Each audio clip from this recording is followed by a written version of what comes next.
दैत्य जलंधर से चले करने युद्ध गणेश, कार्तिक के संग गण लिए धाये कर आवे। अब जालंधर से युद्ध करने के लिए गणेश कार्तिक और संग में गण भी ले लिए। नारद जी बोले कि वे दैत्य नंदीश्वर गणेश जी स्वामी कार्तिक इत्यादि को देखकर द्वंद्व युद्ध के लिए दौड़े।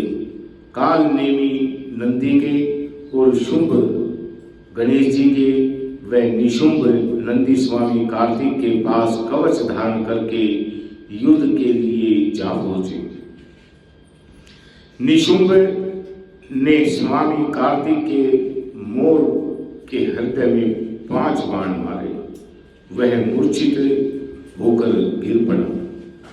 फिर कार्तिकेय शक्ति को उठाना ही चाहते थे कि निशुंभ ने अपनी शक्ति से उनकी शक्ति को काट दिया। अब नंदेश्वर ने सहस्त्रों बाणों से कालनेमी का सारथी और घोड़ा काट दिया और कालनेमी ने क्रोध करके नंदी के धनुष को काट दिया। उस बलि ने कालनेमी की छाती में त्रिशूल मारा, त्रिशूल से उसका हृदय फट गया, घोड़े मर गए, सारथी मर गया। ऐसे कालनेमी ने फिर भी पर्वत खंडों से नंदीश्वर को गिरा दिया। बोले विष्णु भगवान की जय। इसके बाद शुंभ रथ में बैठे,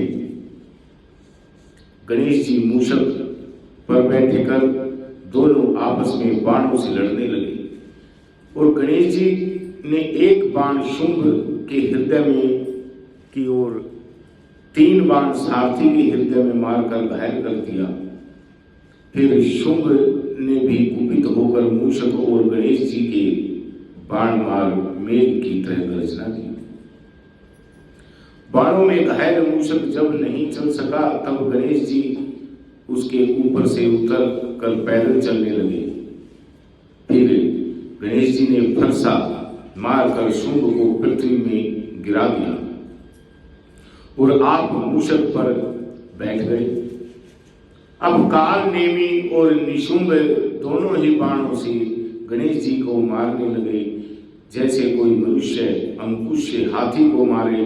तब महाबली वीरभद्र गणेश जी को पीड़ित देखकर उनको भूतों तथा कुष्मांड भैरव बैताल योगिनी गण और पिशाच सहित दौड़कर आए।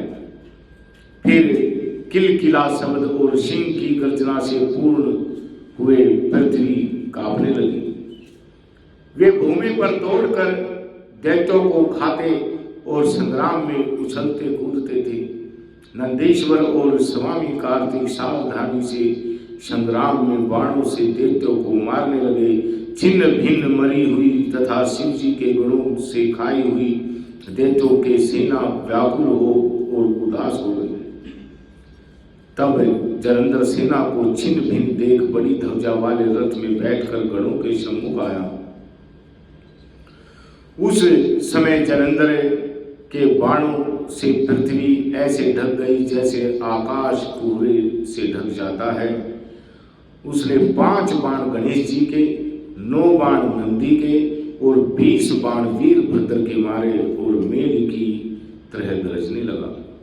तब कार्तिक ने एक शक्ति दैत्य के मारी, जिसके प्रहार से दैत्य का चित्त व्याकुल हो गया।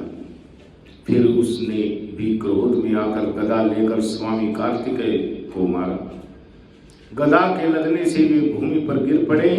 इस तरह नंदी को भी पृथ्वी पर गिरा दिया। फिर गणेश जी ने क्रोध में अपने फरसा से उनकी गर्दन काट दी। वीरभद्र ने 3 बाण दैत्य के मारे और 7 बाणों से उनका घोड़ा, ध्वजा, धनुष और छत्र काट दिए। दैत्यराज ने भयंकर शक्ति से गणेश जी को गिरा दिया और दूसरे रथ में बैठकर वीरभद्र के पास आया। सूर्य के समान तेज वाले वे वीर आपस में लड़ने लगे। वीरभद्र ने बाणों से उनके घोड़े गिरा दिए और धनुष को काट दिया। तब जलंधर प्रहित लेकर दौड़ा। नारद जी बोले कि उस दैत्य ने वह प्रहित वीरभद्र के मस्तक में मारा, जिससे उसके मस्तक से लहू गिरने लगा और पृथ्वी पर पड़ा। बोले विष्णु भगवान की जय। हरे राम